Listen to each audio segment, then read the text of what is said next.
Holidays కదా, ఇంట్లో తినడానికి పిల్లల కోసమని కారం లేకుండా కమ్మగా పెసరపప్పుతో జంతికలు చేశాను. ఈ జంతికలను క్రిస్పీ అండ్ టేస్టీగా ఎలా చేసుకున్నానో చూసేద్దాము. ఫస్ట్ అయితే ఒక 1/4 కప్పు పెసరపప్పు తీసుకొని ఒక 2 టైమ్స్ వాష్ చేసుకున్నాను.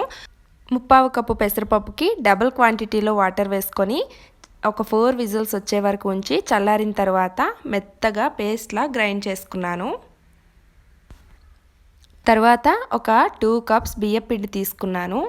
ఇందులోనే టేస్ట్కి తగ్గట్టు సాల్ట్, అలాగే కొంచెం వాము కూడా వేసుకున్నాను. ఇప్పుడు గ్రైండ్ చేసి పెట్టుకున్న పెసరపప్పుని కూడా వేసుకొని మొత్తం కూడా ఒకసారి కలుపుకుంటున్నాను. కొంచెం పొడిగా అనిపిస్తే కనుక లైట్గా వేడి నీళ్ళు కొంచెం కొంచెం యాడ్ చేసుకుంటూ కలుపుకోవచ్చు. అలాగే చివర్లో కొద్దిగా కరిగించిన నెయ్యి కానీ బటర్ కానీ ఒక 2 స్పూన్స్ యాడ్ చేసుకొని మొత్తం కలిసేట్టు కలుపుకుంటే ఇవి చాలా క్రిస్పీగా గుల్లగా వస్తాయన్నమాట. అంతటినీ కలిపిన తర్వాత ఒక 10 నిమిషాలు మూత పెట్టేసి పక్కన ఉంటే బాగుంటుంది.